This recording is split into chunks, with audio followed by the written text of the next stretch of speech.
Hello বন্ধুরা বন্ধুরা বিগত কয়েকদিনের বৃষ্টির রেশ কাটিয়ে আজ সকাল সকাল কাজে যুক্ত হয়েছি। কেন কি আজ সকাল থেকে জানো তো আকাশটা বেশ রোদ ঝলমলে। তা আমাদের বড়ির কাজ তো রোদ্দুর ছাড়া হওয়া সম্ভব নয়, তাই এতদিনের এই বৃষ্টিতে মোটামুটি আমাদের বড়ি গ্রামের সবাই কাজে বসা ছিল।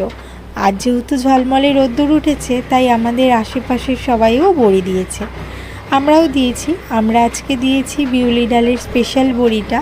তো সকাল সকাল ডাল ভিজিয়ে দিয়েছি আর এখন বড়ি দেওয়া শুরু করেছি। এখন বাজে প্রায় ঘড়িতে 7টা মতন। আর যেহেতু আজ অনেক দিন পর রোদ্দুর হয়েছে তাই আমাদের বড়ি গ্রামের আশেপাশের সবাইও কিন্তু আজকে ডাল ভিজিয়েছে, বড়ি দিয়েছে, যেটা তোমাদের দেখালাম। আর যেহেতু বন্ধুরা আমাদের পুরো বড়ির কাজটাই নির্ভর করে রোদ্দুরের ওপরে, তাই যদি রোদ্দুর না হয় না তাহলে আমাদের বড়ি গ্রামে সবারই খুব অসুবিধা হয়ে যায়।